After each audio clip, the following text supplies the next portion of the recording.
Welcome back to the Galaxy's Greatest podcast about the two greatest 90s space station shows. But this week we're not talking about either of those two great 90s space station shows. Instead, we're talking about the new Predator movie, Prey, a Hulu exclusive movie, grown. We are Uncanny Tracks. I am Bob in Cascadia. That's Matt in the Southland. How the hell are you doing tonight, Matt? Doing okay. Have not seen much Predator, Bob, so when you told me we were going to watch this movie, I was a little nervous because I thought I would need to know a lot of shit, but apparently I didn't. Nah, it's pretty straightforward, man. Maybe you'd want to watch a Predator movie before you watched Aliens versus Predator, but other than that, yeah, you don't really need a frame of reference. I will say, Bob, I was pleasantly surprised. I went in thinking this was going to be a dumbass action movie, but turned out to be something much better. Yeah, it's very solid sci-fi action movie, and I really love the Predator franchise. I've seen them all a couple times, with the exceptions of Alien versus Predator 2, which is one of the worst films ever made. But I'm pretty fond of the rest of the franchise, and I'm very happy to say I thought this one, Prey, pretty much measured up. So yeah, it was a good time. So, going into this film, Bob, all I knew really was that he was an alien hunter who could turn invisible. I knew that was like the main thing. What else do you need, Matt? What else do you need? I know Arnold Schwarzenegger fought him in the first film, right? Yeah, you've seen the first film, yeah? I think I have, but it's been so long. With I like just Jesse the Body?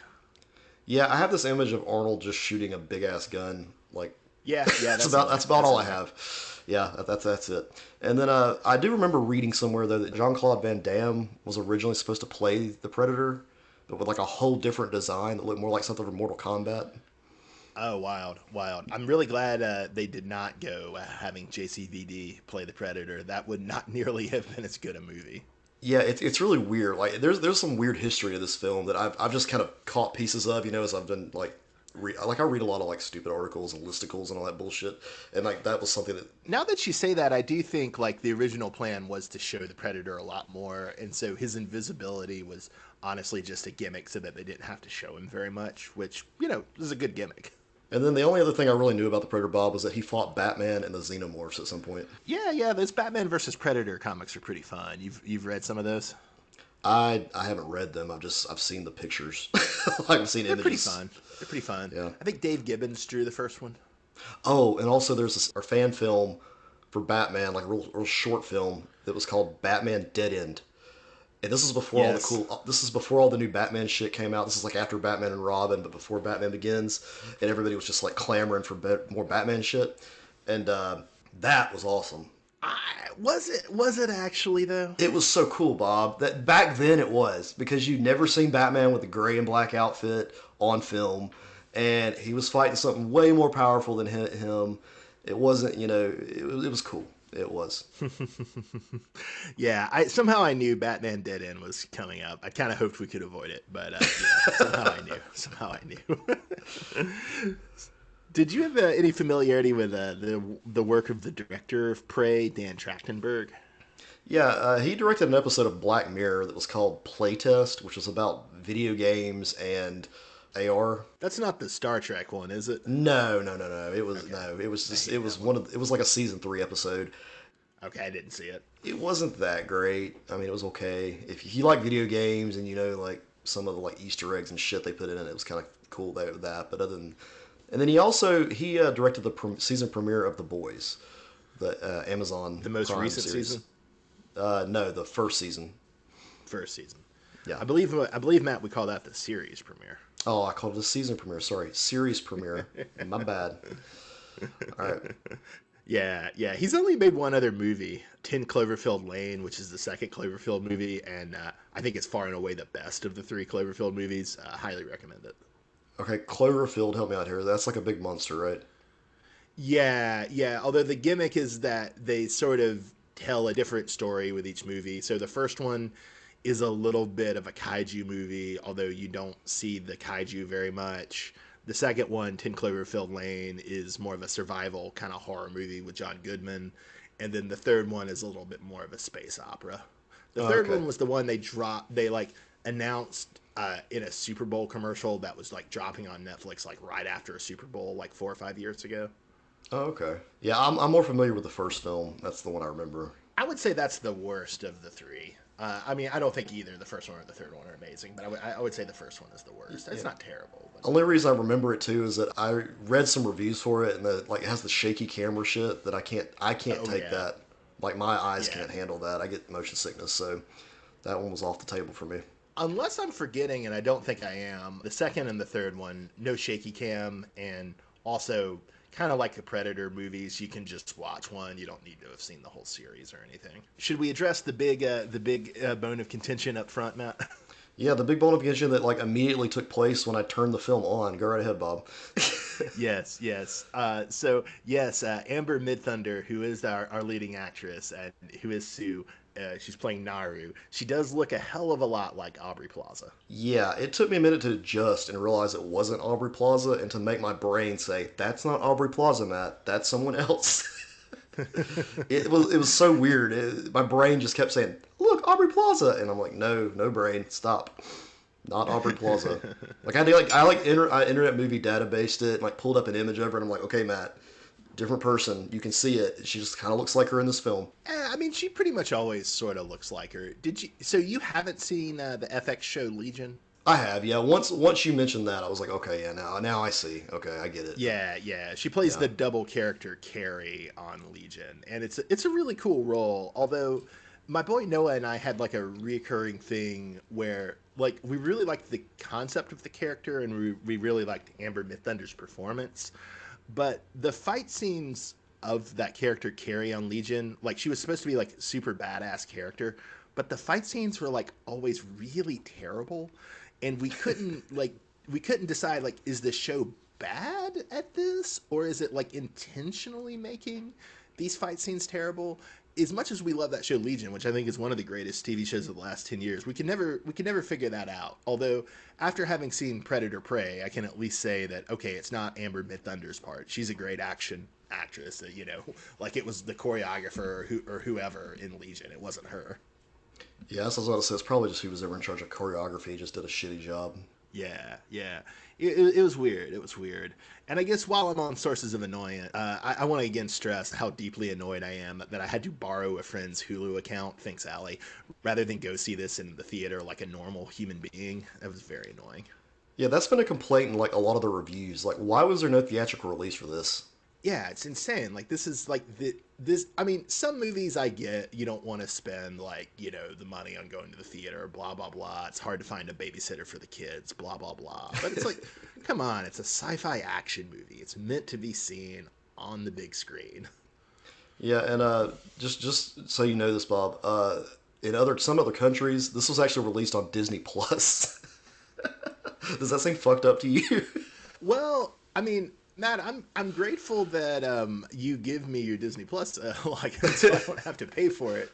But I would say it actually doesn't seem fucked up to me because like I don't know, it seems to me like Disney Plus ought to be like a normal streaming service, and that maybe it and Hulu ought to just go ahead and merge and be a normal streaming service. Like you shouldn't have to pay like $8 or $12 or whatever the hell a month in order as an adult just to have access to your Marvel and your Star Wars content. Bob doesn't understand capitalism. Why shouldn't you buy both, Bob? Well, because Nice. there's not that many good FX shows on Hulu, and I don't like Star Wars, and I don't like the original Marvel stuff that Disney does. So I mean I wouldn't buy. My answer would be neither, Matt. But I don't know. Well, Like I was gonna say like I felt like HBO Max, was doing just well, like servicing many audiences, including kids and adults. But as we've recently seen, that seems to be falling apart. So maybe I'm the fool. yeah, I'm just not quite prepared. I think most people too. Like my wife, we were watching the She-Hulk show that just dropped, and She-Hulk uses the word "dick" at one point. My wife looks at me and is like, "What? This is a Disney show?" And I'm like, "Yeah." It's like apparently Was she calling someone a dick, or was she referring to a dick? she was calling someone a dick. Okay, okay. I guess everybody associate, at least people from our generation, associate Disney with Mickey Mouse and Disney Tunes and DuckTales and that kind of shit. Whereas, like, I guess they're trying to push forward and move past that. Well, and it's probably done a pretty bad disservice to both the Marvel and the Star Wars brands to have them so closely associated with Disney. Right. I get it. Most people I know think of when they think of Disney, they don't think of Star Wars and Marvel. They think of like the Magic Kingdom. Yeah, yeah. Yeah, it's something I guess maybe we're too old for it, Bob. That's the problem. I was gonna say, so I do think Sorry the Dog totally deserves an Oscar, and I was very grateful because when the dog first showed up, I and my friends assumed the dog was dead. Happy to be very proven wrong that that the movie did not kill the dog. Speaking of being proven wrong, Bob, I noticed in the notes here that you didn't know about the language change here, that they actually filmed the movie in English and in shit. Now I sound stupid. And Who's the smart Comanche guy now? and Comanche. Who's the smart guy now, Matt? They Oh, you're filmed so smart. You're so intelligent. they filmed Prey in both English and Comanche. You just had to change the audio. Yeah, I did complain in the notes that it thought it would have been cool if they had kept the film just in Comanche and French instead of English. And then Matt's just like, well, you could just changed it, Bob. And it's like, Matt, I'm lazy. I don't understand the Hulu interface. How am I going to do that? The best part about that, Bob, is you would have changed it to Comanche, and then your friends Hulu would all be in Comanche from that point forward. Hey, she's a linguist. She'd be cool with that. Well, there you go. Yeah, and Bob, the only reason I do that is because I like Wikipedia the thing. I didn't know this watching it. It doesn't like tell you this. It should tell you at the beginning that if you really wanted to, you could do this. But Yeah, it's not something you would necessarily assume that they had done. yeah, it was not obvious. I just read about it. That's the only reason I knew. But yeah, going back to the dog. Yeah, I'm glad this trope is going away. Anytime I see a dog, I think it's going to die. But it seems to have disappeared maybe with this film. Maybe Yeah, dogs can make yeah. it through the film. Since Matt has berated me as a fool twice over, somewhat deserved, I will say I was proud that as soon as we saw Sorry's tail get caught in the beaver trap, I definitely called that the French would show up. I'll be honest, they came out of nowhere for me. I was like, what? There's French people? I was like, oh yeah, okay, this is what the setting. It took me a minute. You kind of have to like jump into the setting. Like I kind of needed like a history lesson before I watched the film to make sure to remind me of where I'm at. I needed like a Star Wars scroll at the beginning. Bottom says, by the way, you can switch the language over to Comanche if you really want to. The Northern Great Plains, 1719. A sinister new force is penetrating into the plains, hunting the beavers and the buffalo. Exactly. I need all that shit laid out for me. The frogs are coming. Oh man, that would be pretty funny. One other thing I wanted to flag is so the guy playing Tabe, Naru's older brother, is a southwestern Indian named Dakota Beavers, and he does a hell of a job. This is apparently his first acting job, and would love to see him get into one of the other SF franchises like Star Wars or Star Trek. Yeah, just don't make him Chekate's kid or some dumb shit like that. Yeah. It's said Chakotay, right, Matt? Chakotay? Sorry. Just don't make him Chakotay's kid or some dumb shit like that. I got Chekotay from you because you used to call him that. Yeah, like okay, 20 years ago, sure. I haven't called him that in at least a decade, probably two. So one thing that was kind of interesting is the film is set in the northern Great Plains and it was shot in Alberta. But my understanding is that the Comanche were mostly in what's now Texas and East New Mexico. But on the other hand, I guess they were nomadic, so they well might have moved further up the plains as a part of their migrating pattern. So that was a kind of interesting point. Yeah, I don't know much about Native American history, even though I should. So I'm just going to go with you on that one. And then we have a former basketball player playing the Predator, a guy named Dane DeLaguerro. He's apparently going to be in some unspecified role in Guardians of the Galaxy Volume 3. I don't know if that means he's going to be a big deal or no deal at all. It's probably some background character. I'm just Yeah, glad it wasn't probably. Kevin Nash this time around. Kevin Nash never played the Predator, did he? No, but he played Super Shredder, and he's like, anytime there's a tall guy, I'm always like, that's got to be Kevin Kevin Nash. Nash played Super Shredder Yeah, Kevin Nash played Super Shredder. in Ninja Turtles 2? Yeah, that's Kevin Nash under that mask and all that crap. I had no idea. That's the more you know. And I would say when my dorky self met Kevin Nash at a signing, I had a picture of Super Shredder for him to sign. He looked at me like I was some kind of asshole. It was both me and my brother. I think he thought we were making fun of him because he kept telling me how he made like 3 million off the roll, and we're like, we're not making fun of you. We like Ninja Turtles. We just want you to sign this. If you'd wanted to hurt him, the response should have been, well, where's that 3 million now, Big Sexy? Yeah, yeah. Why are you sitting here at this Cedartown Arena, or whatever the Cedartown barn? Anyway, that's complete Wow. tangent. So there was some controversy in my house over Naru attaching a cord to her tomahawk. Any thoughts on that strategy of hers? Yeah, that's some like, get over here. It's a very video game like. It's like the Scorpion in Mortal Kombat. I thought it was cool, honestly. And her like practicing with it. Those were some badass scenes of her like trying to get used to using it and pulling it back and forth. Yeah, yeah. At least they did kind of sell her like training up and using it. So because it's just like I don't know, is pulling a flailing blade back at yourself really that good an idea? I mean, it does seem like it could be, but I mean, if you catch it the right way, you're fine. But I guess you'd have to really be. If you're in the heat of battle, it will probably be more difficult because you're trying to dodge things while also trying to pull it back to you, and that could be a Yeah, problem. yeah. If it's just you concentrating on it, like when she's practicing, it probably wouldn't be as big of a deal because you can adjust it to come back at you a certain way.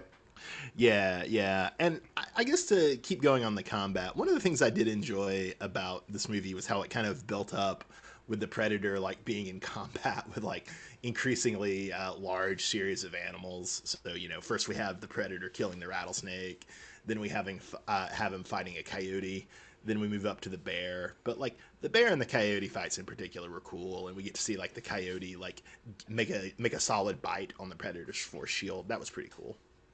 Yeah, as a school teacher, Bob, I would love to teach the food chain with that scene where like the mouse is eating a bug or whatever, and then the Yeah. snake eats the. Yeah, I would totally use that as an example, and then have to. I like having this image of like Matt has a chart in his classroom where it's like mouse, rattlesnake, coyote, mountain lion, bear, human, predator.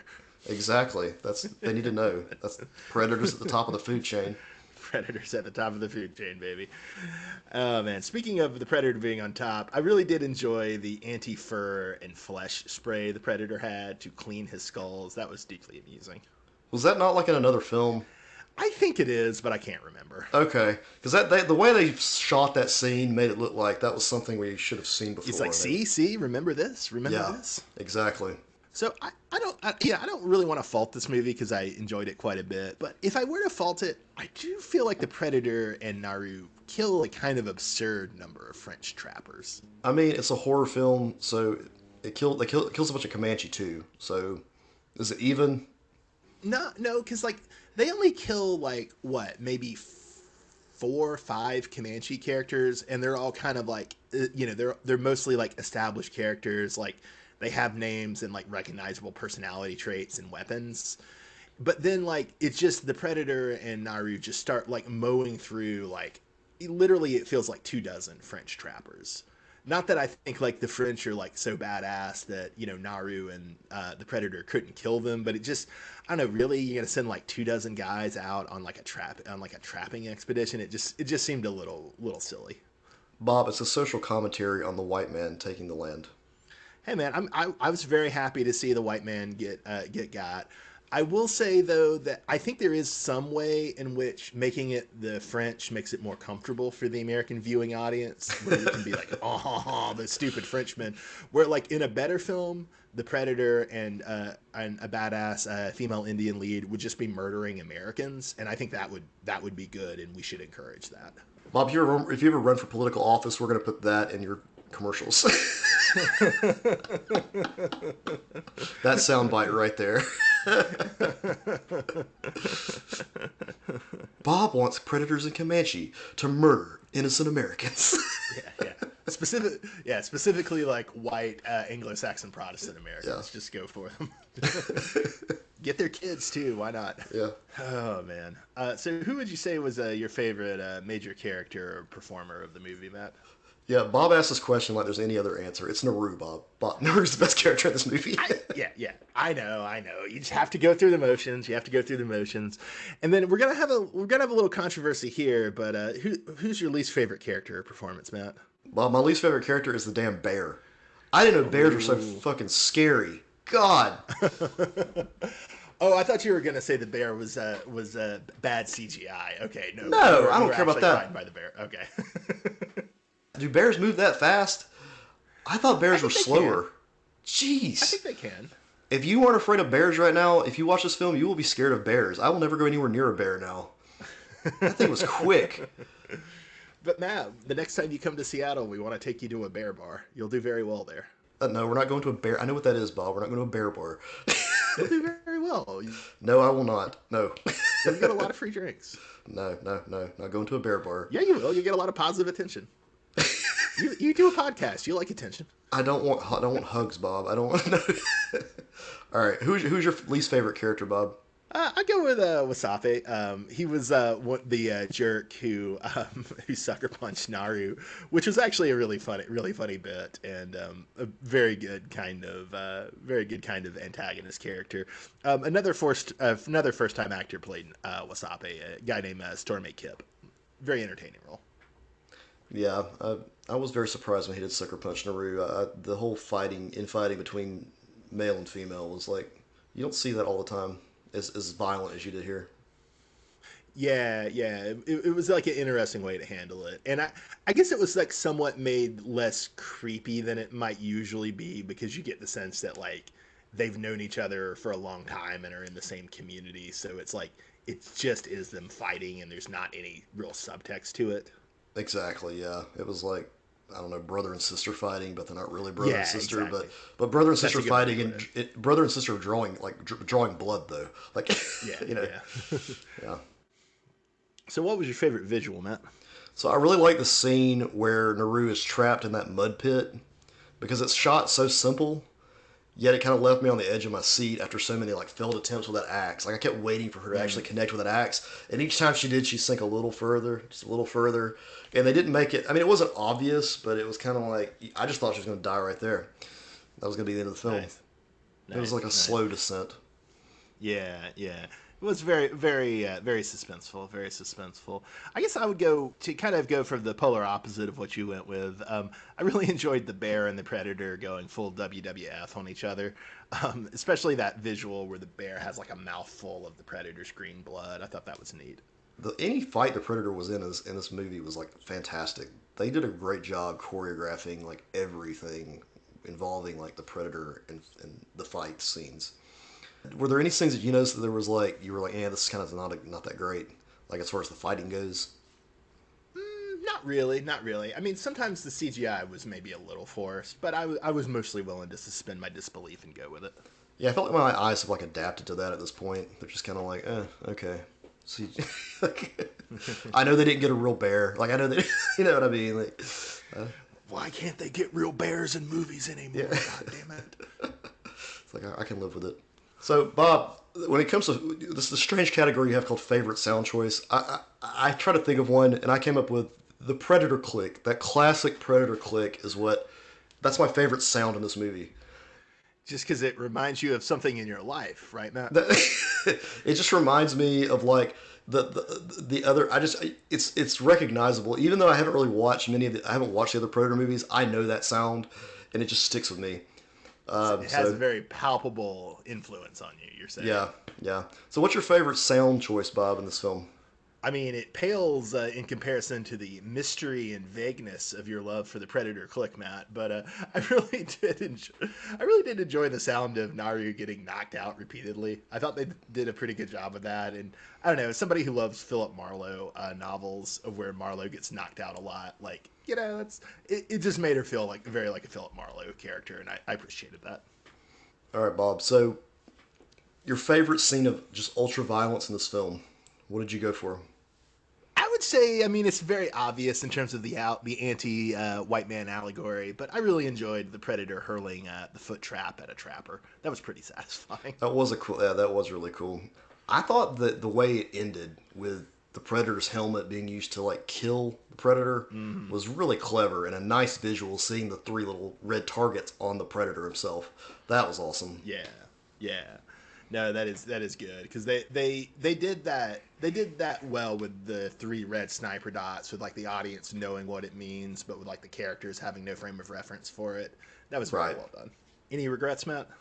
No, this was an entertaining film for a prequel. You know, most prequels suck, but this was good. I mean, Yeah. Well, and it's nice because it's like it is a prequel, but it's not like a prequel in the full sense of. I mean, I guess you are seeing the Predator do like early versions of his technology, but honestly, the film's not really about setting up the Predator. It's just about having a cool situation with a Predator in it, which is what Predator prequels should do. You know, they shouldn't like take great pains to set up the Predator mythos, whatever the hell that is.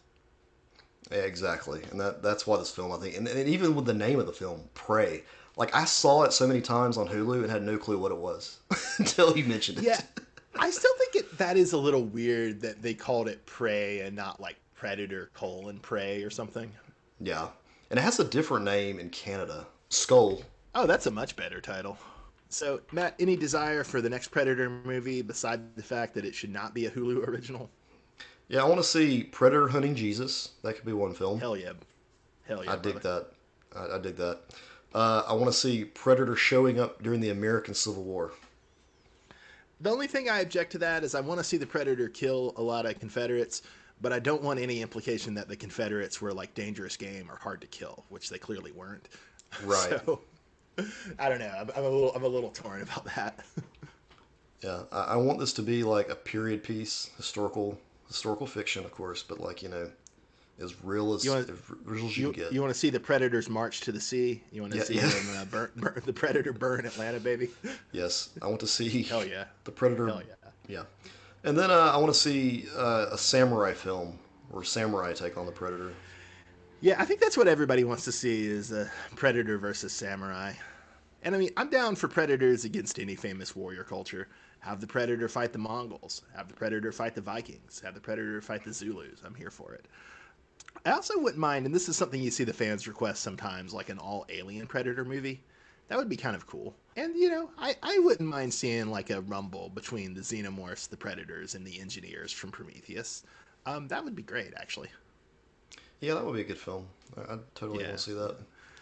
My other urgent request is that awful hack Neil Blomkamp, who I hate so much. I really hope he never gets anywhere near the franchise. That's my other fondest wish. Which ones did he do? He did Chappie, he did Okay. Elysium, and he did District 9, which, like, yes, the idea for District 9 is clever, but it's a terrible movie. Yeah, so I just really hate Neil Blomkamp. He wanted to make an Alien movie where he retconned Alien 3 and Alien 4, which really pisses me off, and I was really glad when Ridley Scott was like, no, you're not doing that. I'm going to make another Alien prequel movie instead. God bless Ridley Scott. He's a king. So, Bob, how do you rank the Predator films after seeing this one? Before I rewatched Predator 2, I would have said it was Predator, Prey, Predator 2, Alien vs. Predator 1, Predators, a vast, unbridgeable chasm of quality, then Alien vs. Predator 2.